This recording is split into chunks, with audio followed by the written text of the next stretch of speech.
오늘은 성령 강림절 후 22번째 주일입니다. 성삼위 하나님께서 임재하시는 이 시간, 온 마음을 다해 하나님 앞에 나아가겠습니다.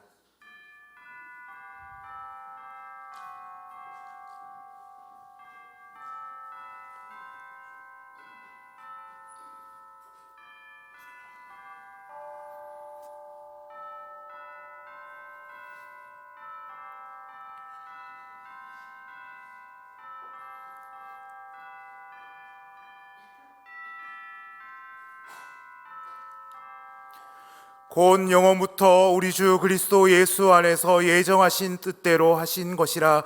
우리가 그 안에서 그를 믿음으로 말미암아 담대함과 확신을 가지고 하나님께 나아감을 얻었느니라. 아멘.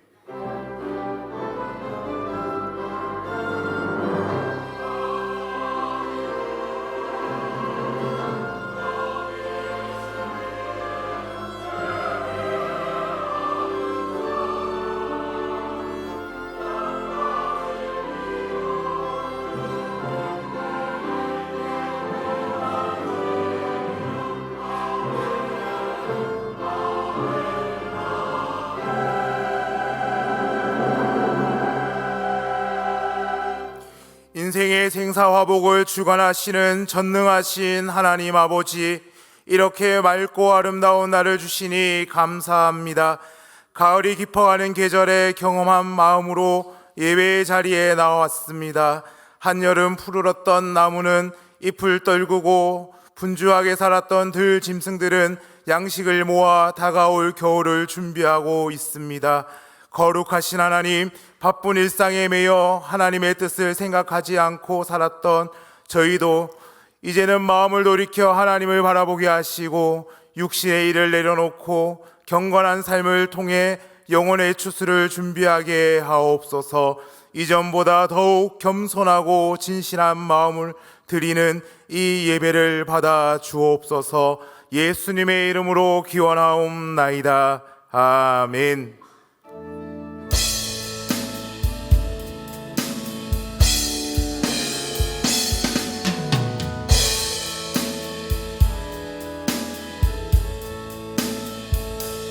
감사라 내 영혼아,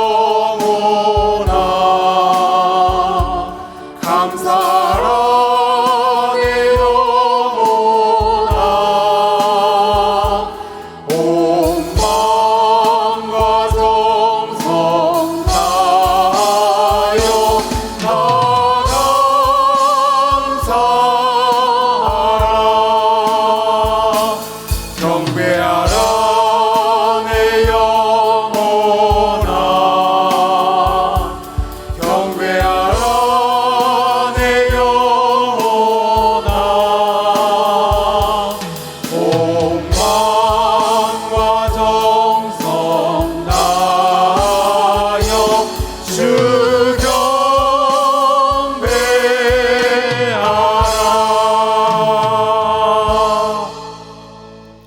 참회의 기도를 드리시겠습니다. 은혜와 자비가 풍성하신 하나님, 우리의 죄를 고백하며 하나님께로 나아갑니다. 지난 한 주 동안 하나님의 거룩한 백성으로 살기를 원했지만 우리는 그러지 못했습니다. 죄 앞에 무력하고 나약한 우리였습니다. 이전에 행했던 죄를 다시 반복하는 어리석음이 있습니다. 다시는 넘어지지 않겠노라 결심했지만 유혹이 넘쳐나는 환경에 놓이게 되면 속절없이 죄를 지었습니다. 불편한 상황을 피하려고 이전에 했던 그대로 거짓말을 반복하였고, 배우자와 자녀와 직장의 동료들에게는 동일하게 분노를 표출하였습니다. 하나님께서 보고 계시는 것은 깨닫지 못하고 사람의 눈길이 닿지 않는다는 것만 생각하며 함부로 말하고 행동하였습니다. 이 시간 우리의 모든 죄를 하나님 앞에 내어놓고 고백하오니 불쌍히 여겨 주시옵소서. 주의 보혈로 씻어주시고 동일한 죄를 반복하지 않도록 도와주옵소서. 예수님의 이름으로 참회 기도 드리오며 이제 우리의 입술로 고백의 기도로 계속해 나아갑니다. 아버지 하나님, 우리의 연약함을 도와주옵소서. 우리를 정하게 하사 주의 보혈 다시 서게 하시고 은혜로 함께 하옵소서. 우리 조종을 죽을지는 주시고 아버지 하나님 함께 하여 주시옵소서. 주여 우리에게 은혜를 베풀어 아버지, 그가 우리를 흑암의 권세에서 건져내사 그의 사랑의 아들의 나라로 옮기셨으니 그 아들 안에서 우리가 속량 곧 죄사함을 얻었도다. 아멘. 나는 전능하신 아버지 하나님, 천지의 창조주를 믿습니다.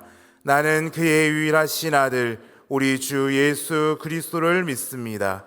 그는 성령으로 잉태되어 동정녀 마리아에게서 나시고 본디오 빌라도에게 고난을 받아 십자가에 못 박혀 죽으시고 장사된 지 사흘 만에 죽은 자 가운데서 다시 살아나셨으며 하늘에 오르시어 전능하신 아버지 하나님 우편에 앉아 계시다가 거기로부터 살아있는 자와 죽은 자를 심판하러 오십니다.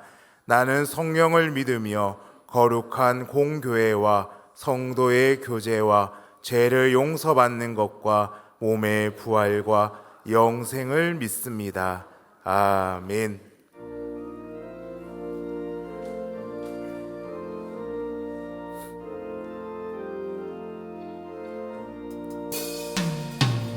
너 근심 걱정 말아라. 주 너를 지키리. 주 날개 밑에 가라. 주 너를 지키리. 주 너를 지키리. 아무 때나 어디서나 주 너를 지키리. 늘 지켜주시리.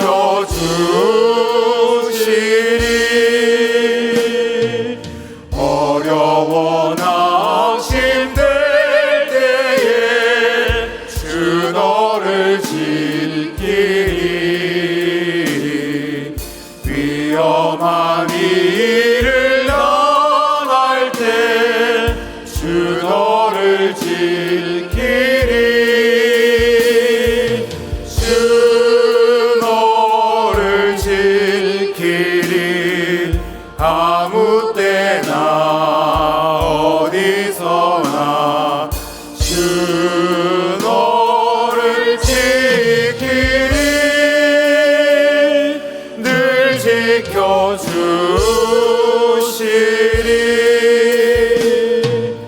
너 슬픔 미리 아시고 주 너를 지키리. 구하는 것을 주시려 주 너를 지키리. 주 너를 지키리. 아무 때나 어디서나 주 너를 지키리.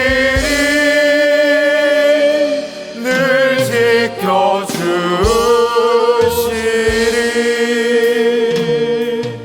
어려운 시험 당해도 주 너를 지키리.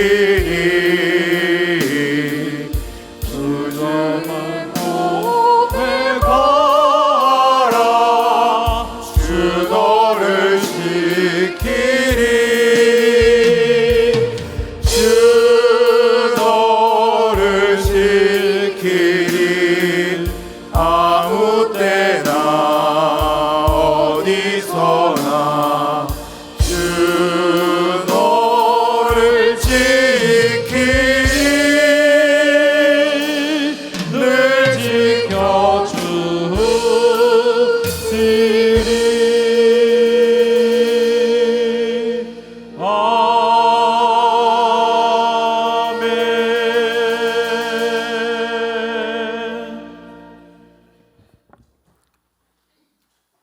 일곱 별을 붙잡고 일곱 검초대 사이를 그리시는 엘사다의 여호와 하나님 아버지, 감사와 영광과 존귀와 찬송을 드립니다.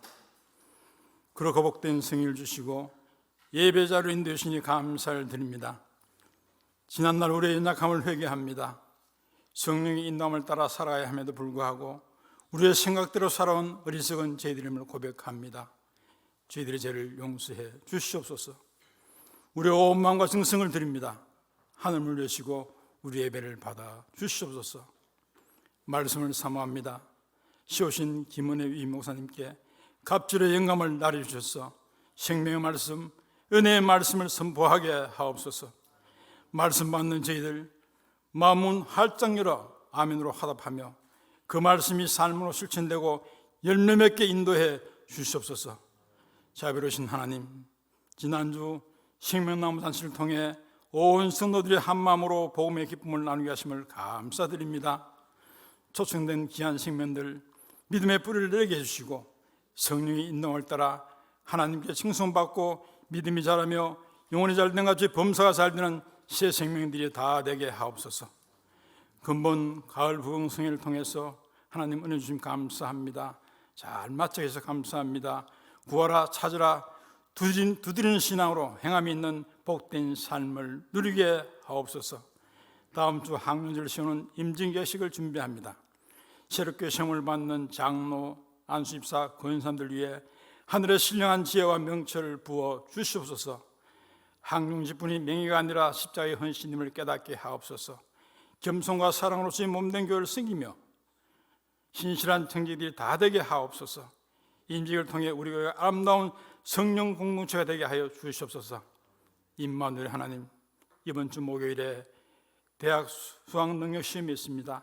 오랜 시간 물음과 눈물로 준비해온 수험생들 그 마음을 주님께서 아시오니 마음속에 평안을 주시고 두려움 대신 담대함으로 시험을 잘 칠 수 있도록 도와주시옵소서. 만군의 여호와 하나님 아버지, 근본 APEC 정상회담이 잘 마치게 됨을 감사드립니다. 아시아 태평양 각국 정상들이 모여 경제와 안보, 환경과 평화를 논의하였지만 여전히 분쟁과 갈등, 전쟁과 테러가 자행되고 있는 현실입니다. 만국을 통치하신 하나님, 세계 정상들의 마음을 겸손하게 해주셔서 탐욕을 버리고 자국의 이익보다 지구촌의 공의와 인류를 먼저 구하게 하옵소서. 모든 나라의 정책에 하나님의 공의와 사랑이 흐르게 하옵소서. 이 나라 대한민국도 어려운 세계 정세 속에서 지혜롭게 정직한 길을 걷게 하시고 국가의 안보와 경제, 정치와 애교가 하나님 뜻 가운데 바르게 세워지게 도와주시옵소서. 세계 열방의 복음을 전하는 선교사님들과 그 가정 위에 지켜주시고 그들의 수고와 헌신을 통해서 어둠 속에 있는 자들에게 복음의 환한 빛이 비치게 하옵소서. 특별히 르완다 박준봉 백전 선교사님을 붙들어 주시고 병원 선교를 통해서 많은 사람들이 나음을 입고 주께로 돌아오는 복음 역사를 이루게 하옵소서. 우리 교회가 파송한 최태훈 선교사님, 우간다 척박한 땅을 자비량으로 매입하고 날마다 기도하며 울부짖으며 우상을 쫓아버리고 이곳에 민족 신학교를 세워 목회자를 배출하여 하게 하시니 감사를 드립니다. 또한 희망의 언덕 초등학교를 세워 150명의 학생들이 수업을 받는 중에 교실이 부족합니다. 정축을 꿈꾸고 있습니다. 하나님 앞에 기도 중에 있으니 하나님 인도해 주시옵소서. 전능하신 하나님, 최태웅 선교사님 기도를 속히 응답해 주시옵소서. 라파의 하나님, 고난과 역경, 병마로부터 어려움을 당하는 성도들을 굽어 살펴 주시옵소서. 큰 믿음 주셔서 기적을 맛보게 해주시고 할렐루야 주님을 정관한 복된 삶을 누리게 하옵소서. 찬양으로 영광을 시온 찬양대 온 마음과 정성을 찬양을 드립니다. 하나님 기뻐 받아 주시옵소서. 모든 것 감사를 드리며 역사의 주관자 되시며 그리스도 되신 예수님의 이름 받도록 간절히 기도드리옵나이다. 아멘.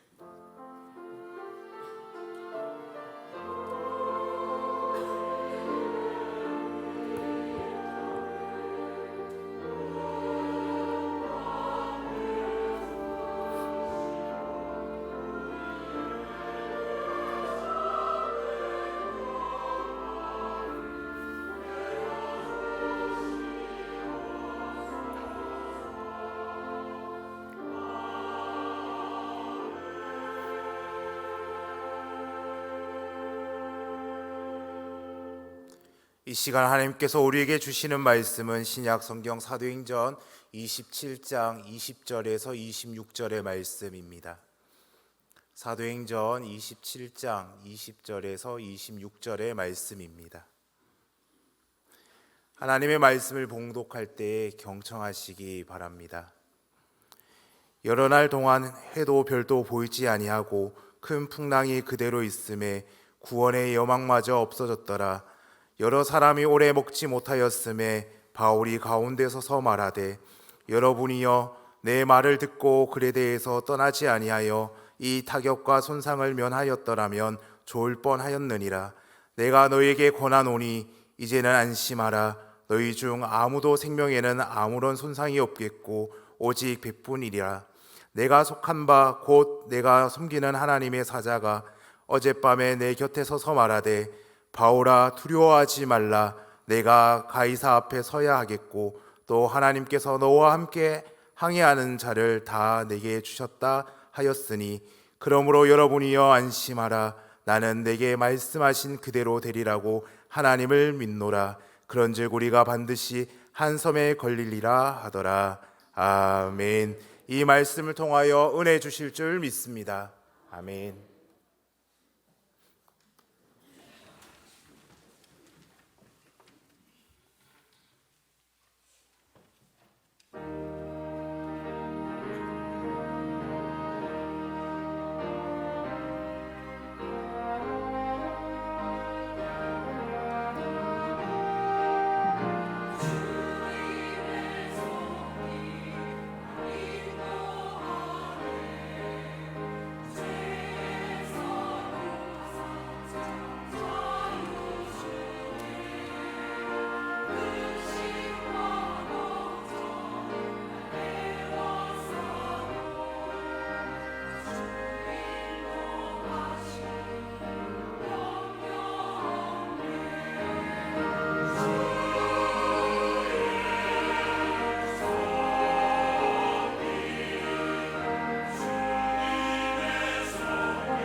아멘.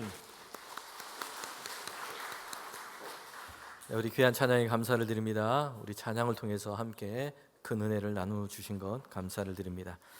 네, 오늘 하나님 예배하러 오신 모든 성도님들을 환영합니다. 잘 오셨습니다. 우리 곁에 계신 분과 인사하면 좋겠습니다. 잘 오셨습니다. 축복합니다. 하나님의 은혜와 평강이 늘 함께 하시기를 바랍니다. 네, 오늘 이렇게 우리가 평강의 인사를 나누면서 오늘 말씀을 시작하지만 성경 본문의 상황은요 사실 심상치 않습니다. 풍랑을 만난 그 이야기를 하고 있습니다.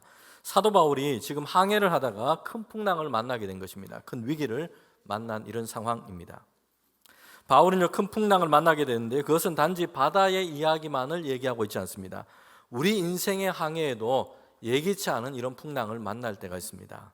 여러분, 우리 성도들도 다 각자 자신의 인생의 길을 항해하고 있습니다. 여러분, 그런데 지금까지 나는 늘 잔잔했고 늘 고요했고 늘 평안했다, 아마 다들 이러지는 않으셨을 겁니다. 많은 파도를 헤치면서 지내오셨을 것입니다. 때로는 배가 자초되는 이런 위기, 위태로운 풍랑을 만나서 힘들었던, 고전했던 그런 시간을 보내기도 하셨을 겁니다. 인생의 항로, 이 항해가 중단될 뻔했던 이런 위기를 만나기도 했을 겁니다. 이 세상 가운데 우리가 삶을 살아간다는 것은요, 크든 작든 파도와 풍랑, 이 밀려오는 인생의 문제를 우리가 마주하고 있다는 것입니다. 여러분, 그래서 중요한 것은요, 내가 파도와 풍랑과 같은 인생의 문제를 하나도 만나지 않고 다 피하겠다 이렇게 기대하는 것보다 더 중요한 것은 어떻게 마주하고 이걸 지나가느냐 하는 것입니다. 파도와 풍랑 속에서도 중심을 잃지 않고 항해를 하고 목적한 그 방향을 따라 향해 나아가는 것, 이것이 우리에게 중요합니다. 하나님은 그래서 사랑하는 주의 성도들에게 이런 믿음을 갖기를 원하셨습니다. 고린도전서 10장 13절에 보면 하나님은 좋으신 하나님이시다라는 것을 믿는 것입니다.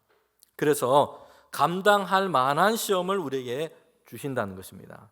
다른 말로 하면 하나님이 함께해 주셔서 감당할 수 있는 힘과 은혜를 우리에게 주신다라는 이런 믿음이에요.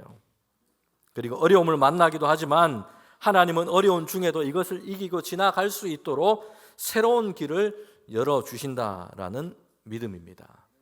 여러분, 우리 성도들이 풍랑 속에서 이 하나님을 향한 이 믿음을 잃지 않고 믿음의 항해를 해가는 저와 여러분 되기를 주님의 이름으로 축복합니다. 자, 오늘 본문에서 바울은 이제 실제로 항해 길을 올랐고요, 로마를 지금 향해서 가고 있습니다. 자유롭게 지금 배를 타고 선교 여행을 하고 있는 것이 아니었습니다. 바울이 처한 상황은요, 죄수의 신분으로 지금 그렇게 로마를 향해 가고 있다는 것입니다. 예루살렘에서 여러 번 신문을 당했는데 바울은 로마 총독에게 이렇게 요청했습니다. 자신은 로마 시민권을 가지고 있으니 내가 로마에 가서 내가 재판을 받겠다, 이렇게 요청한 것입니다. 로마 시민권을 가지고 있는 사람들의 권한입니다. 여러분, 그래서 바울은요 이제 죄수의 신분으로 기소가 되어서 로마를 향해서 그렇게 가게 된 것입니다. 로마를 향해 가겠다라는 이 바울의 결심은요, 한 방향으로 정해진 바울의 삶의 순종이었습니다. 당시 세상의 중심이라고 할 수 있는 로마까지 가서 내가 예수님께서 부활하셨고 그리스도 되신다라는 것을 증거하기를 원했습니다. 사람들이 예수님을 그리스도로 믿고 하나님의 그 구원하신 은혜를 얻도록 하기를 원했던 것입니다. 여러분, 우리가 바울이라는 인물을 통해서 우리에게 보여주는 그의 삶에 아주 위대한 점이 한 가지 있습니다. 그것은 하나님의 이 부르심의 사명을 바울은 분명하게 알았다는 것입니다. 그리고 이를 위해서 가장 본질적인 그 일을 하면서 한 방향으로 정해진 순종을 하고 있다는 것이에요. 여러분, 그래서 바울을 통해서 이방인의 선교, 또 세계 선교가 그렇게 이루어지고 확장되어 가게 된 겁니다. 성도 여러분, 우리는 방향 없이 가고 있거나 때로는 잘못된 방향을 가지고 살아갈 때가 많습니다. 열심히 달렸는데 여기가 어디지? 또 열심히 갔는데 여기가 아닌가 봐. 이렇게 될 때가 있다는 것입니다. 이런 유머가 있습니다. 역사적인 이야기가 아니고요, 아재 개그입니다. 많은 군인을 통솔하는 장군이 있었는데 100만 대군을 이끌고 전쟁에 가게 됐습니다. 이 전쟁에 승리하기 위해서 저 산에 있는 저 고지를, 높은 고지를 점령해야 되겠다 생각한 겁니다. 그래서 병사를 이끌고 그 고지를 향해서 올라갔습니다. 대단히 위험하고 험한 길이었습니다. 그렇게 힘을 다해서 정말 그 고지를 먼저 점령을 하게 된 것입니다. 그런데 장군이 갑자기 이렇게 얘기합니다. 이 산이 아닌가 봐. 그래서 병사들이 기가 막혀가지고 반쯤 다 쓰러졌습니다. 이제 남은 병사로 다시 옆에 있는 그 산 고지를 향해서 돌격했습니다. 죽을 힘을 다해서 그렇게 올랐습니다. 그렇게 다른 고지를 또 이렇게 점령했는데 이번에 장군이 이렇게 외칩니다. 아까 그 산이 맞는가 봐. 여러분, 그래서 나머지 절반도 다 쓰러졌다는 것이요. 기가 막혀서. 여러분, 유머지만 방향과 목적이 얼마나 중요한지를 우리에게 생각하게 합니다. 바울에게서 우리가 보게 되는 것은요, 한 방향으로 정해진 순종을 했고요, 하나님 안에서 세워진 그 목적을 향한 삶을 살았다는 것입니다. 여러분, 오늘 우리에게도 이것이 필요합니다. 바울은요, 로마까지 가고자 했습니다. 로마에 가서 예수 그리스도 생명의 복음을 전하고 하나님의 구원과 은혜의 역사를 사람들 가운데 증거하기를 원했던 것입니다. 바울이 그런데 배를 타고 이제 가고 있는데 그 배는 큰 풍랑을 만나게 됐습니다. 앞서 말씀드린 것처럼 죄수의 신분이었습니다. 로마의 재판을 받으러 가고 있습니다. 바울뿐만 아니라 다른 죄수들도 함께 압송되어서 로마로 가고 있습니다. 로마의 백부장이었던 율리오가 그들의 인솔자였습니다. 그런데 그 배에는 죄수와 군인들만 탄 것이 아니고요, 무역을 하는, 상업을 하는 사람들도 함께 타고 있습니다. 선장과 선주들이 함께 타고 있고 이 배에 함께 올랐던 것입니다. 물건을 배에 가득 싣고 이 사람들은 이것저것 항구를 다니면서 그렇게 물건을 파고 장사를 하는 사람들입니다. 상업을 하면서 돈을 버는 사람들이라는 것입니다. 사도행전 27장 6절부터 8절에 보면 알렉산드리아호를 타고 이제 본격적으로 로마를 향해서 그렇게 출항을 하게 됩니다. 여러분, 그런데 바람이 좋지 못했습니다. 그래서 배가 제대로 된 속도로 가지를 못했던 것입니다. 예상보다 시간이 너무 늦어졌습니다. 겨우 그레데 섬에 있는 미항이라고 하는 항구에 간신히 도착할 수 있게 된 겁니다. 그런데 이것으로 끝난 것이 아니에요. 늦게 도착하는 바람에 또 다른 문제가 그들 가운데 생기게 된 것입니다. 바람의 방향이 이제는 바뀌어 버렸고 바다가 요동하는 이런 계절이 그렇게 찾아오게 된 것입니다. 너무 늦었기 때문에 이제 항해하기 어려운 그 시간, 이 계절이 되어버린 것입니다. 그래서 사람들은요, 이 계절이 되면 가급적이면 항해를 피합니다. 위험하기 때문에 그렇습니다. 여러분, 그래서 바울은요, 로마 군인 백부장에게 이렇게 얘기합니다. 여기 미항에 좀 머물렀다가 이제 계절이 좀 바뀌고 그렇게 되면, 바람이 좀 바뀌고 항해하기 좋은 때가 되면 그때 출발하자라는 것입니다. 지금 바다로 나갔다가는 물건만, 배만 상하는 것이 아니라 우리 모두의 생명이 다 위태롭게 될 것이다, 이렇게 얘기를 했습니다. 여러분, 그런데 바울의 말을 듣지 않은 겁니다. 로마 군인 백부장은요, 선장과 선주들의 의견을 듣게 됩니다. 그들의 의견이 달랐기 때문입니다. 27장 11절부터 12절에 보면 선주와 또한 선장은요, 이 항구를 떠나서 베닉스라고 하는 그레데에 있는 다른 항구에 가서 거기에서 계절을 보내고 로마로 가자, 이렇게 제안을 했던 것입니다. 여러분, 그래서 이제는 그 배가, 바울과 함께 했던 이 배가 이제는 출항을 하게 됐습니다. 미항을 떠나서 베닉스를 향해서 가게 됐습니다. 여러분, 그런데 처음에는요, 너무 남풍이 불고 순조롭게 이렇게 항해가 시작이 된 것입니다. 여러분, 그런데 이런 상황이 오래되지 못했다는 것이요. 27장 14절부터 15절에 보면 이렇게 말씀합니다. 얼마 안 되어서, 처음에 출발할 때는요, 다 좋았습니다. 남풍이 불고 그들이 방향했던 그곳을 향해서 가기 아주 좋은 바람이 불었습니다. 모든 것이 다 잘 되는 것 같았습니다. 그래서 처음에 이 선주와 선장들, 이 사람들은요, 그래, 우리가 옳았다, 출발하기를 잘했다, 모든 것이 잘 될 것이다, 이렇게 생각을 했어요. 그런데 얼마 안 되어서 상황이 바뀌게 된 것이요, 유라굴로라고 하는 이 강풍을 만나게 된 것입니다. 여러분, 유라굴로라고 하는 것은요, 두 단어가 합쳐진 것인데, 헬라어로 동풍을 뜻하는 이 단어, 라틴어로 북동풍을 뜻하는 이 단어 두 개가 합쳐진 것입니다. 그러니 유라굴로라고 하는 이 광풍의 이름은요, 그 방향, 이 바람의 방향을 잘 얘기를 해주고 있습니다. 그리고 이 바람은요, 북동풍이었어요. 아주 거칠고 그렇게 험한 바람이었습니다. 지금 이 배가 가고자 했던 방향과는 전혀 다른 방향의 바람이 불기 시작했습니다. 아주 거친 바람이었습니다. 이 광풍을 만나게 되었어요. 그래서 배는 원하는 방향으로 가지 못하고 전혀 다른 방향으로 휩쓸려 가게 된 것입니다. 베닉스라고 하는 항구로 가려고 했는데, 그러려면 남풍을 만나야 되는데 갑자기 바람이 바뀌어서 북동풍으로 거센 바람이 불어서 그들을 휘몰아 갔던 것입니다. 여러분, 그래서 이제 바울과 그 일행, 그 배를 탄 사람들은요, 구조선을 겨우 끌어올렸고 본 배가 파선의 위태로움 가운데 놓이게 되자 밧줄로 배를 이제 감아서 그렇게 묶었습니다. 배가 파선되는 것을 막기 위해서였습니다. 그리고 바람에 의해서 밀려간 곳은요, 바닷속에 모래턱이 아주 많은 곳이었습니다. 걸릴까봐, 난파될까봐 두려움 속에 그들이 그렇게 있었던 겁니다. 여러분, 바울이 지금 이 탄 배는 이런 풍랑을 만나게 된 것입니다. 여러분, 왜 이런 풍랑을 만나게 됐을까요? 물론 바다를 항해하다 보면요, 뜻하지 않게 파도를 만나기도 하고 풍랑을 만날 수도 있습니다. 그렇게 할 수 있는 일이었습니다.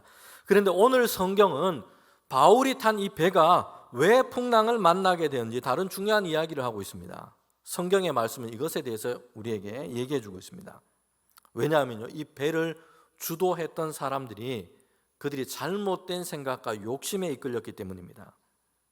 그래서 피할 수도 있었고 만나지 않을 수도 있었던 그 유라굴로라고 하는 광풍을 바다 한가운데서 만나게 된 겁니다. 위태로운 상황에 놓이게 되었다는 겁니다.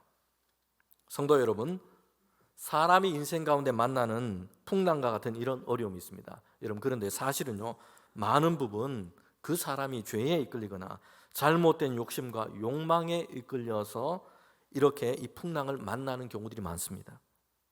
야고보서를 보면요, 그래서 욕심에 이끌려서 그렇게 시험을 받는다라고 얘기를 하고 있습니다. 성도 여러분, 그래서 우리가 공고한 일을 만나게 되면요, 성도들은 내가 어디서 잘못되었는지 생각해 봐야 합니다. 그래서 우리의 삶을 다시 점검해 보는 것이 유익합니다. 바울은요, 미항에 머물면서 좀 겨울을 보내고 출발하자 이렇게 얘기했습니다. 그런데 바울의 말을 듣지 않은 것입니다. 로마 백부장은 선장과 선주의 말을 믿고 따랐습니다. 뱃사람들의 말을 믿고 의지했던 것입니다. 바다에 대한 경험도 많고요, 그들은 또 배에 대해서 잘 알고 있습니다. 어떻게 보면 그들의 말을 듣는 것이 당연하고 상식적입니다. 여러분, 그런데 왜 이 사람들이 지금 급히 미항을 떠나서 베닉스로 가자, 지금 출항을 하자 이렇게 얘기했는지, 그들의 마음속에 무엇이 있는지, 그들의 생각 속에 무엇이 있는지를 우리는 보아야 합니다. 여러분, 이 사람들은요, 성급하고 그릇된 탐욕이 그들 마음속에 있었던 것입니다. 사람들의 생명의 안전보다는 그들은 돈을 버는, 장사를 해서 이윤을 남기는 곳에 중요하게 생각을 하고 있었던 겁니다. 경제적인 손실이 발생하는 것을 못 견뎌했던 겁니다. 그래서 무리해서라도 이제 더 벌고 더 남기기 위해서 급하게 지금 출항을 해야 된다, 이런 욕심이 그들 마음속에 작용하고 있었던 겁니다. 항해를 시작해서 바람이 좋지 않아서 그것도 늦게 간신히 섬에 있는 미항에 도착했습니다. 여러분, 그런데 이 미항이라는 이름과 달리 이 항구는요, 좀 작고 좀 볼품이 없고 이런 항구였습니다. 한 계절을 여기서 보낸다는 것은 선장과 선주들, 뱃사람이 생각하기에는 불편한 것이 너무 많습니다. 그리고 너무 좁고 작은 항구이다 보니 즐길 것도 별로 없습니다. 그래서 하루라도 기간을 줄여서 속히 출항하고자 했던 겁니다. 경제적인 이윤과 이익의 문제가 그들에겐 중요했습니다. 그 욕심 때문에 사실 이 뱃사람들은요, 무리수를 두게 된 겁니다. 뿐만 아니라 자신들의 어떤 기술, 경험, 이것을 지금 과신하고 있습니다. 우리가 뱃사람으로 이 바다를 많이 항해했기 때문에, 바다를 많이 경험했기 때문에 웬만한 일은 우리가 다 해결할 수 있다, 이런 생각이었던 겁니다. 충분히 우리가 이길 수 있다, 이런 풍랑과 파도를 우리가 헤쳐나갈 수 있다, 이런 생각을 가지고 있었던 겁니다. 여러분, 우리는 타이타닉호 그 사건을 많이 들어서 잘 알고 있을 겁니다. 1912년에 있었던 일이었는데요, 초호화 여객선, 아주 거대한 이 여객선이 영국을 출발해서 미국 뉴욕을 향해서 가게 됩니다. 여러분, 그러다가 북대서양에서 빙하와 충돌해서 침몰하게 된 겁니다. 이 사건으로 인해서 1,500명 넘는 사람이 사망하는 이런 재난이 일어나게 됩니다. 100년이 넘었지만 오늘에도 이 사건을 사람들은 다 기억하고 있습니다. 그만큼 큰 사건이었다는 거죠. 여러분, 그런데 이 타이타닉호가 이렇게 침몰하게 된 것은요, 예기치 못한 갑작스러운 재난이 아니었다는 것입니다. 항해를 하는 중에 그들에게 경고가 있었습니다. 바다 가운데 빙하가 있다는 것이에요. 이런 경고가 알려졌어요. 여러분, 그런데 사람들은요, 이 타이타닉호는 거대하기 때문에 절대 가라앉지 않는다 이런 생각을 했어요. 빙하와 부딪혀도 침몰하지 않을 것이다. 자신만만했습니다. 여러분, 그래서 배의 속도를 줄이지 않고 그대로 항해했던 겁니다.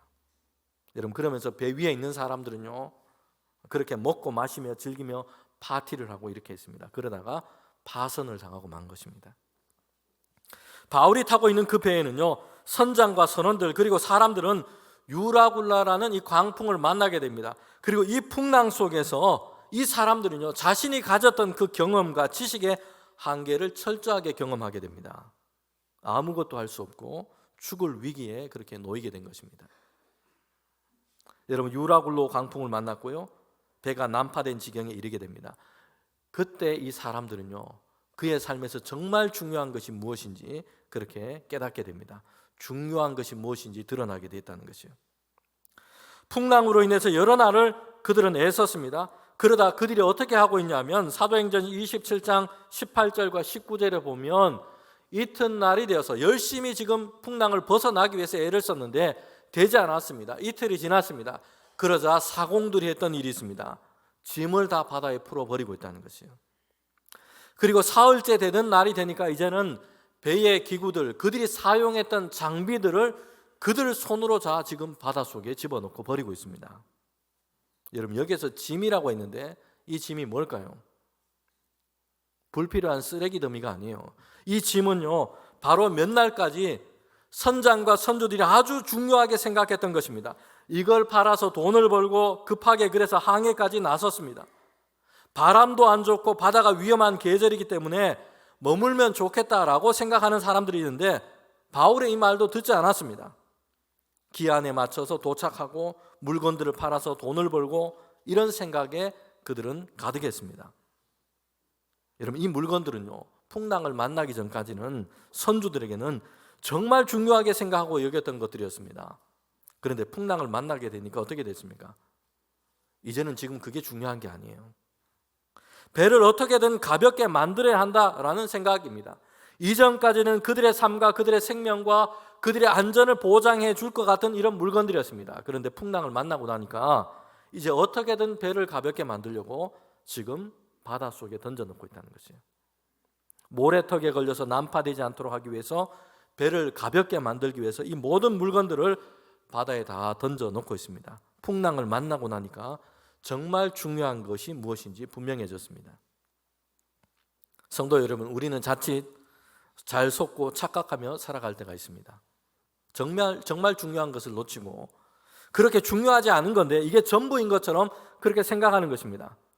그러다가 풍랑을 만나서고야 나중에서야 내가 잘못된 것에 소망을 두고 살았구나, 이걸 깨닫게 된다는 것입니다.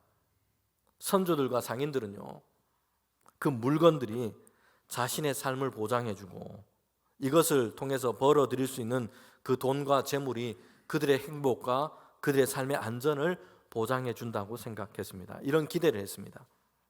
그런데 풍랑을 만나고 나니까 분명하게 알게 됐습니다. 이것으로는 안 되는구나. 그것으로는 내 생명을 살릴 수가 없구나. 내 삶의 안전을 보장받지 못하는구나. 어떻게든 배를 가볍게 하기 위해서 이제는 배가 난파되는 위태로운 상황 가운데 이걸 막기 위해서 그 물건들을 다 지금 바다에 던져놓고 있는 겁니다. 여러분, 이런 의미에서요, 그들이 풍랑을 만나게 되었는데 여러분, 이것이 완전히 무익한 것이 아니에요. 풍랑 속에서 그들의 생각과 그들의 시선이 지금 교정되고 있습니다. 정말 가치 있는 것이 무엇인지를 다시 볼 수 있게 됐다는 것이에요. 그래서 풍랑을 잘 통과하면 그것이 큰 유익이 될 수 있다는 것입니다. 여러분, 이런 중에 바울이 지금 이제 그들 가운데 서서 얘기를 하고 있습니다. 이전까지는 사람들은 바울의 말을 듣지 않았습니다. 그런데 풍랑을 만나고 위기 가운데 있자 이제 하나님의 사람 바울이 그들 가운데 섰습니다. 바울이 그들 가운데 얘기하고 있습니다. 그때서야 바울의 말을 듣기 시작했다는 것이요. 여러분, 바울이 뭘 얘기하고 있습니까? 그러므로 안심하라 라는 것이에요. 여러분, 이때 상황은요, 하늘의 해와 별들도 잘 보이지 않습니다. 그리고 뱃사람은 그래서 방향을 잘 잡지 못하고 있습니다. 어떻게 방향을 찾을 수 없는 이런 상황 가운데 있다는 것입니다. 여전히 캄캄하고 어두운 풍랑 속에 있습니다. 큰 풍랑이 그대로 그들 곁에 있는 겁니다. 여러분, 그래서 사도행전 27장 20절부터 21절에 보면요, 구원의 여망이 그들에게 없어졌다, 보이지 않는다는 것입니다. 사람들은요, 그때도 여러 날 먹지 못하고 어려운 가운데 있습니다. 그런데 그들 가운데 바울이 일어나서 이렇게 얘기를 하는 것입니다. 이제 안심하라 라는 것입니다. 성도 여러분, 지금 바울이요, 상황 파악을 지금 잘 못하고 있는 겁니까? 하나같이 지금 구원의 여망과 희망이 잘 보이지 않는 이런 상황이라고 사람들은 다 판단하고 있습니다. 풍랑은 여전했습니다. 여기에서 벗어날 그 길이, 상황이 전혀 보이지 않는다는 것입니다. 그런데 왜 바울은 그들 가운데 서서 이제야 안심해라 라고 얘기하고 있습니까? 바울에게 어떤 일이 있었습니까? 풍랑 속에서도, 난파의 위기 속에서도 안심할 수 있게 된 어떤 일이 바울에게 일어나게 된 건가요? 사도행전 27장 23절 24절 말씀인데 우리 함께 읽도록 하겠습니다. 내가 속한 바 곧 내가 섬기는 하나님의 사자가 어젯밤에 내게 곁에 서서 말하되 바울아 두려워하지 말라. 내가 가이사 앞에 서야 하겠고 또 하나님께서 너와 함께 항해하는 자를 다 내게 주셨다 하셨으니. 아멘. 여러분, 바울이요, 왜 이제 안심해라 라고 얘기를 하고 있습니까? 그는요, 어젯밤에 하나님의 사자 천사를 만났기 때문입니다. 더 중요한 것은 하나님의 약속의 말씀을 그가 듣게 된 것입니다. 여러분, 그래서 바울은요, 이제는 안심해라 라고 사람들에게 얘기하고 있습니다. 두려워하지 말라. 너는 로마로 가게 될 것이다. 가이사 앞에 서게 될 것이다. 하나님께서 너와 함께 하시고 너뿐만 아니라 너와 함께 항해를 하고 있는 자들을 다 내게 주셨다. 하나님의 말씀이 이와 같습니다. 그 배에 있는 사람들 다 주셨다라는 말이 무슨 뜻입니까? 풍랑 속에서 바울과 함께 하시는 이 하나님을 보게 될 것이고 그 사람들이 바울을 통해서 바울을 섬기는 하나님의 구원하심을 보고 믿게 될 것이다 라는 말씀입니다. 여러분, 여전히 풍랑 속에 있지만 바울은 완전히 바뀌게 됐습니다. 두려워하거나 불안해하지 않고 담대하게 되었습니다. 안심하게 되었습니다. 그 이유가 뭐라고 얘기하고 있습니까?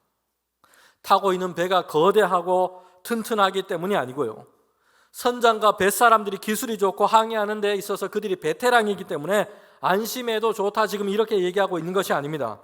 풍랑이 곧 잠잠해질 기미가 보이고 이제 곧 지나갈 것이다, 이렇게 되었기 때문에 이제는 안심해도 좋다, 지금 이렇게 얘기하고 있지 않다는 것입니다. 바울이 두려움 없이 이제는 안심할 수 있었던 것은요, 그가 풍랑 속에서 하나님을 만났기 때문입니다. 하나님께서 나와 함께 하시고 너를 구원할 것이다, 나를 구원하여 이끌어 로마에 가게 하실 것이다, 이 약속의 말씀을 바울이 들었기 때문입니다. 여러분, 그래서 안심하게 된 것입니다. 성도 여러분, 인생의 풍랑에서 우리는 우리를 위하시는 하나님을 만나고 하나님을 찾아야 할 것입니다. 오늘 본문과 비슷한 사건이 복음서에도 나옵니다. 마태복음 우리 8장에 보면요, 제자들이 배를 타고 갈릴리 호수를 지나가고 있습니다. 여러분, 그런데 큰 풍랑을 만나게 된 것입니다. 제자들 중에 많은 이들은요, 전직 어부였습니다. 밤새도록 그들은 풍랑과 싸웠습니다. 그런데 많은 애를 썼지만 풍랑을 벗어날 수가 없었습니다. 그때 주님께서는 이 배에 함께 계셨어요. 주무시고 계셨습니다. 여러분, 그때서야 제자들이 예수님을 깨우기 시작합니다. 주님, 우리가 죽게 됐습니다. 우리를 좀 돌봐 주십시오. 주님께서 일어나셔서 바람을 꾸짖으시고 풍랑을 잔잔케 하십니다. 그리고 제자들에 대해서 이렇게 말씀하세요. 그들을 책망하는 말씀이기도 합니다. 믿음이 적은 자들아. 여러분, 왜 주님께서 제자들에게 이런 말씀을 하셨을까요? 주님은요, 제자들에게 이렇게 말씀하셨는데 왜 배를 잘 못 다루느냐, 기술이 부족한 자들아, 왜 이렇게 호수를, 바다를 잘 모르느냐, 지식이 부족한 자들아, 이렇게 말씀하지 않으셨어요. 제자들을 향해서 뭐라고 얘기하십니까? 믿음이 적은 자들아. 주님이 함께 계신데 주님을 찾지 않고 주님을 의지하지 않고 스스로 풍랑과 싸워보겠다고 이리 뛰다 저리 뛰다가 두려움 속에 사로잡혀 버린 겁니다. 주님을 향한 믿음이 없는 것입니다. 그리고 그 믿음을 가지고 주님께 나아가지 않고 있는 것이 제자들의 문제였던 것입니다. 성도 여러분, 우리는 풍랑 속에서 다시 하나님을 찾고 하나님을 만나야 합니다. 풍랑 속에서 하나님의 약속의 말씀을 들어야 합니다. 두려워하지 말라, 놀라지 말라, 내가 너와 함께 할 것이다. 내가 너를 붙들 것이다. 풍랑 많은 인생의 항해 속에서 우리가 안심할 수 있는 이유가 바로 여기에 있습니다. 우리를 붙드시고 함께 하시는 하나님, 그 하나님께 우리가 안심할 수 있는 이유가 있는 것입니다. 하나님께서는 결국에는 선한 손으로 하나님을 의뢰하는 자들을 붙드시는 줄 믿습니다. 여러분, 오늘 바울은요, 풍랑에서 그의 인생이 이 땅에서 삶이 끝나버리지 않았습니다. 하나님께서 그를 건져주신 것입니다. 풍랑 속에서 난파되어 죽게 되어도 바울은요, 하나님의 품에 안기게 될 겁니다. 바울은 부활하셔서 죽음과 사망의 권세를 이기신 예수 그리스도를 믿고 있습니다. 만약에 그때 풍랑 속에서 난파되어 죽게 된다고 해도 바울의 인생은요, 비극으로 끝나지 않습니다. 바울은요, 예수님 안에서 부활의 영광과 하나님의 나라를 얻게 될 것입니다. 정말 우리가 예수 그리스도를 믿고 참된 소망을 갖고 있다면요, 오늘 이 땅에서 우리의 인생이 끝난다고 해도 비극이 아니에요.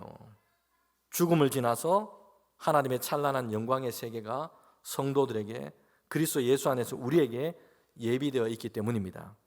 더 나은 본향, 거룩한 하나님의 성이 예비되어 있습니다.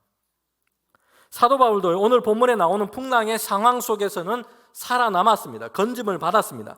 그러나 바울도요, 이 땅에서 영원히 죽지 않고 그렇게 살아갔던 것은 아닙니다. 결국에는 바울이 로마에서 전도를 하다가 순교를 당하게 됩니다. 죽음을 맞게 됐다는 것이요. 여러분, 그런데 왜 오늘 본문에서 바울은요, 그의 인생의 황해는 이 본문에서 중단되지 않은 걸까요? 왜 하나님은 바울을 그때 건지시고 그의 삶을 연장시켜 주신 걸까요? 오늘 성경에 보면 바울의 생명을 보존하신 하나님의 분명한 이유가 있다는 것입니다. 바울에게는요, 하나님께서 바울을 통해서 이루시고자 하는 그 일이 계속되고 있기 때문입니다. 27장 24절 말씀인데 우리가 다시 한번 이 말씀을 읽도록 하겠습니다. 바울아, 두려워하지 말라. 내가 가이사 앞에 서야 하겠고 또 하나님께서 너와 함께 항해하는 자들을 다 내게 주셨다 하셨으니 아멘. 로마로 가게 하시고 거기에서 바울은요, 복음 전하는 그 일을 하도록 하시기 때문에 하나님께서 이끌어갈 그 일과 미래가 바울의 삶을 지금 주장하고 있기 때문입니다. 여러분, 우리나라에서 수저론이 유행하기도 했습니다. 금수저냐 흙수저냐.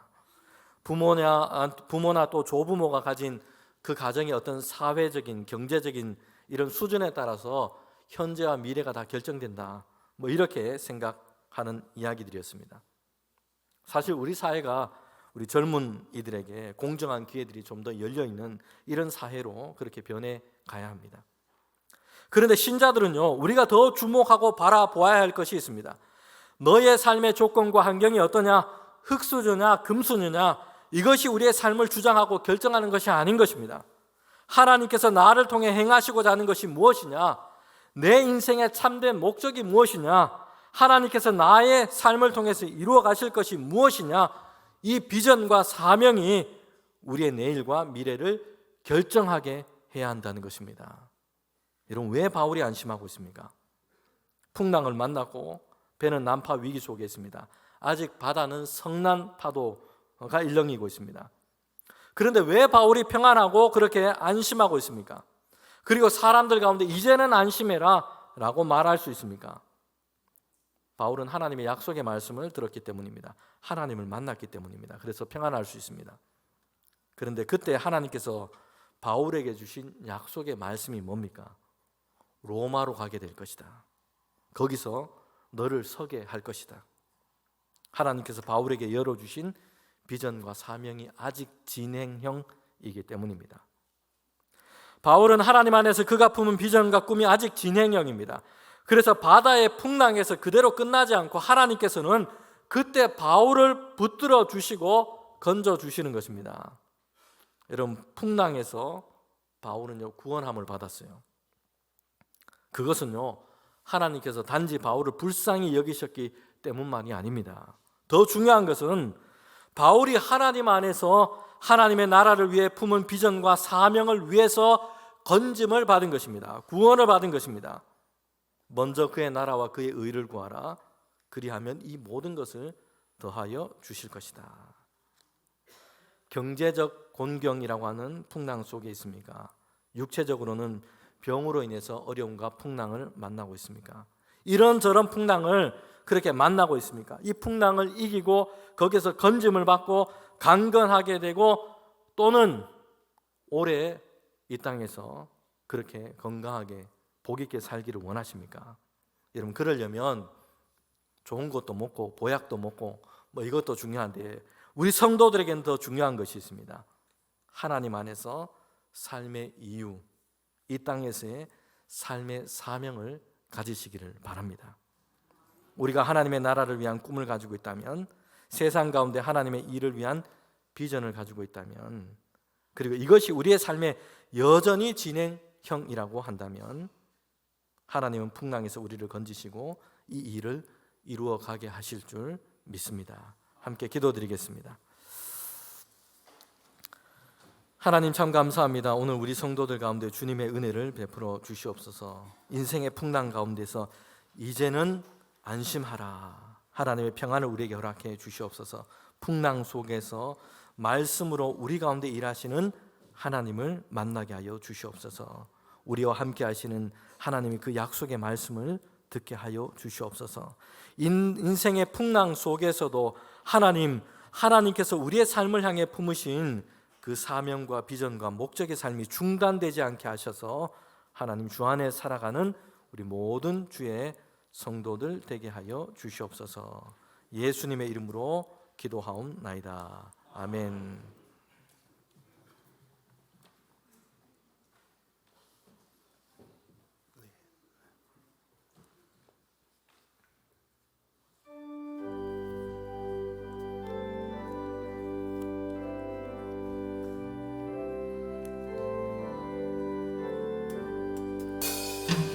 주 안에 있는 나에게 단 근심이 있으랴.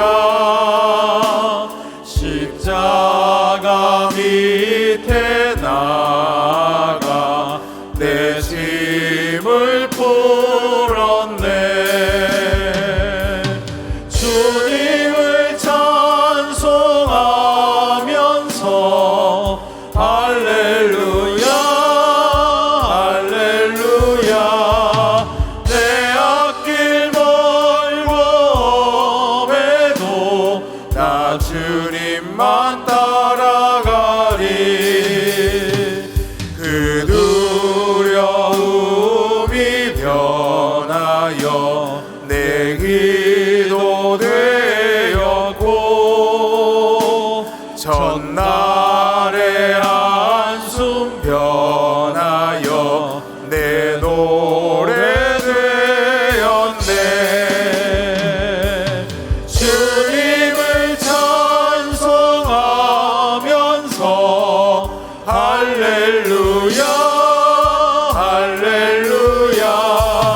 내 앞길 멀고 험해도 나 주님만 따라가리. 내 주는 자비하셔서 늘 함께 계시고 내 궁핍함을 아시고 늘 채워주시네.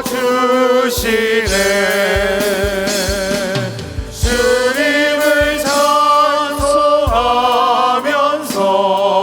할렐루야 할렐루야. 내 앞길 멀고 험해도 나 주님만 따라가리. 내 주와 맺은 언약은 영불변하시네.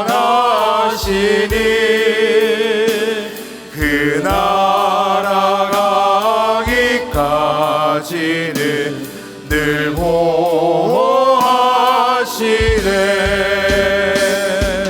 주님을 찬송하면서 할렐루야 할렐루야. 내 앞길 멀어봬도 나 주님만 따라가리.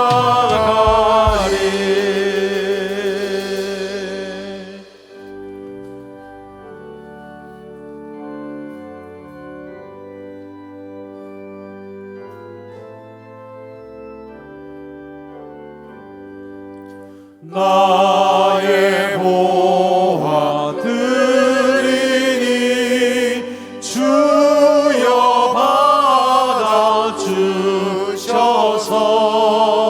하늘나라 위하여 주 뜻대로 쓰소서.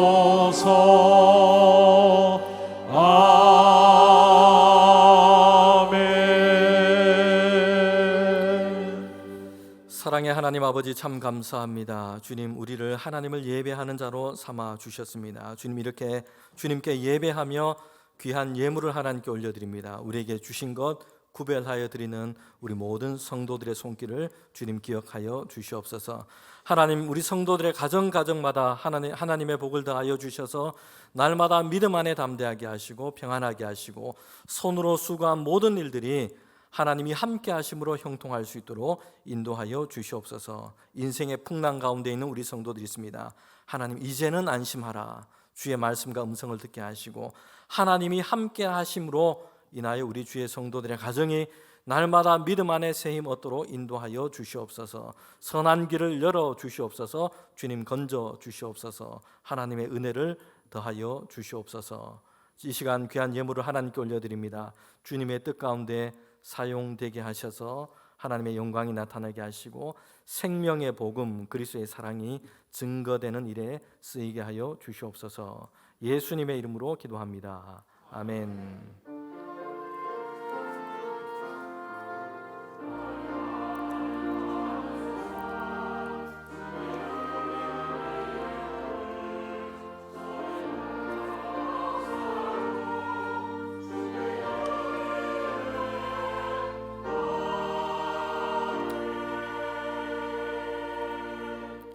우리 자리에 앉으시면 오늘 우리 예배 드리면서 등록하신 세 가족이 있습니다.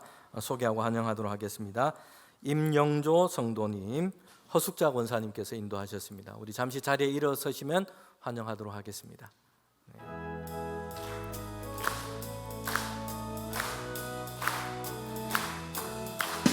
환영합니다. 주님의 이름으로 환영합니다. 주님의 사랑으로 환영합니다. 축복합니다. 그래요. 네, 우리 교회 소식 후에 우리 고3들 기도하도록 하겠습니다. 교회 소식 전하겠습니다. 주보 5면을 우리 보시고 참고하시면 되겠습니다. 짧게 제가 전하도록 하겠습니다. 오늘 성령 강림절 후 22번째 주일이고요. 오늘 찬양 예배 때는 피택 항존직 헌신 예배로 드립니다. 그리고 다음 찬양 예배 다음 주일이 임직 예식입니다. 주보 알림 2번에 보면 수험생을 위한 기도회가 목요일 있습니다. 수능 당일날 교회에서 기도회 합니다. 주보 알림 3번에 보면 오늘 1교구가 사랑의 식탁 모이는 날입니다. 4번에 보면 최태용 선교사님 우간다에서 희망의 언덕학교 그렇게 선교 사역을 하고 있습니다. 지난 선교 보고 때 들으신 것처럼 이제 학교 교실을 좀 증축하고자 기도하고 있습니다. 우리 자원하시는 성도들께서는 23일 주일까지 그렇게 우리 후원 선교 헌금을 해주시면 우리 잘 전달하도록 그렇게 하도록 하겠습니다. 네, 우리 교우 소식입니다. 박지성군 오는 토요일 날 결혼 예식이 있습니다.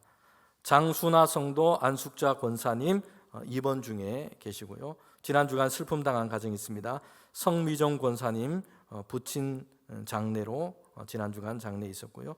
윤경주 권사님 소천하셔서 지금 장례 중에 있습니다. 하나님의 위로하심이 우리 가정들 가운데 있기를 바랍니다. 본교회 이진영 장로님 대구기독교 총연합회 임원으로 임명됐습니다. 네, 우리 이제 고3들 앞으로 좀 나오시면 좋겠습니다. 고3들 오는 목요일이 여러분 수험생들이 이제 대학 입학 시험 수능 시험을 보게 됩니다. 네, 고3들 앞에 위에 올라오시면 그래. 목사님 보고 쓰면 됩니다. 네, 그래요.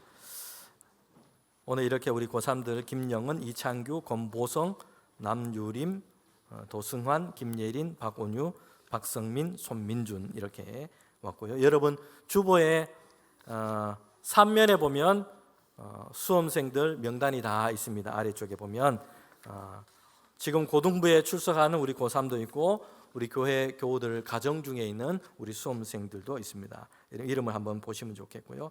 이 시간 우리 고3들을 위해서 우리 교우들과 함께 1분 동안 우리 고3들을 위해서 또 수학 능력 시험과 또 이제 진로를 준비하고 있는 우리 수험생들을 위해서 같이 위해서 기도하도록 하겠습니다. 함께 우리 기도합시다. 우리 시험을 잘 칠 수 있도록 지혜를 더해 주시고 하나님 우리 고3들이 하나님의 지혜와 총명을 더하여 주시옵소서. 건강해서 하나님 이렇게 수능 시험을 볼 때에도 집중력 있게 열심히 준비한 것 잘 좋은 열매로 맺을 수 있도록 인도하여 주시옵소서. 우리 고3 학생들 한 사람 한 사람 하나님의 복된 주님의 자녀들 되기를 원합니다. 하나님을 예배하고 특별히 이렇게 중요한 시험을 통해서 하나님이 함께 하시고 우리와 지혜를 더해 주시고 하나님이 우리를 돌보시고 인도하시는 그 하나님의 은혜를 주님 경험하는 우리 고3들 되게 하여 주시옵소서. 인생의 난관 난감마다 하나님이 함께 하시는 주님 우리 자녀들이 되게 하여 주셔서 주님을 예배하는 자녀, 하나님을 섬기는 자녀, 하나님의 은혜의 역사 가운데 있는 우리 자녀들 다 되게 하여 주시고 하나님께로부터 오는 위로부터 오는 지혜와 총명을 얻는 귀한 자녀들 되게 하여 주시옵소서. 그래서 이 세상 가운데 하나님께서 복 있게 하는 자들로 주님 그렇게 사용하여 주시옵소서. 주님 함께 해 주시기를 원합니다. 주님 하나님 이 시간 우리 고3 우리 친구들 그렇게 오늘 예배 드리며 주님 앞에 나왔습니다. 영은이, 찬규, 보성이, 유림이, 승한이, 예린이, 온유, 성민이, 민준이 그리고 이렇게 우리 많은 우리 교회에 속한 우리 수험생들 있습니다. 하나님 기억하여 주시고 주님의 지혜와 총명을 더하여 주시옵소서. 하나님 우리 모든 자녀들 가운데 하나님께로부터 오는 사명과 비전을 더하여 주시옵소서. 그의 삶이 복 있게 하여 주시옵소서. 특별히 오늘 목요일날 수능 시험을 봅니다. 대학 입학을 준비하고 있습니다. 하나님 열심히 준비한 것 좋은 열매와 결실을 얻을 수 있도록 하나님께서 선한 길로 인도하여 주시옵소서.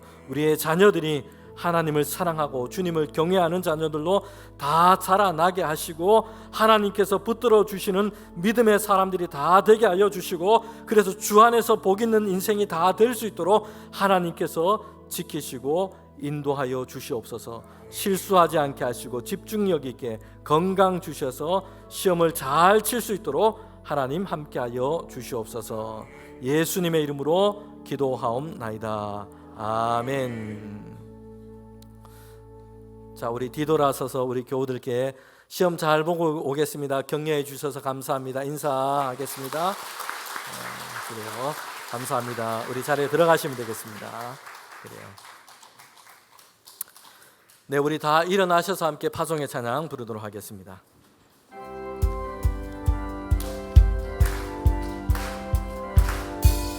우리는 모두 다 주님의 증인 땅끝까지 이르러 주 복음 전하세. 우리는 모두 다 주님의 증인 땅끝까지 이르러 주 복음 전하세. 죄인이의 십자가 지신 고난의 주님 사망 권세 이기고 사신 부활의 주님 다시 오신 약속 다하신 재림의 주님 땅끝까지 이르러 주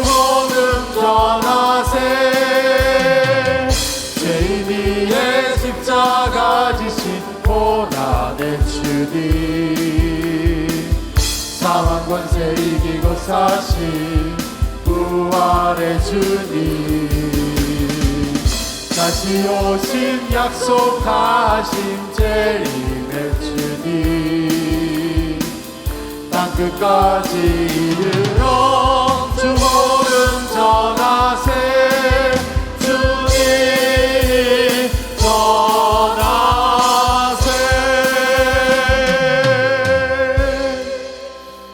이제는 우리 주님 예수 그리스도의 은혜와 하나님의 그 크신 사랑과 성령의 교통하심이 이제는 안심하라.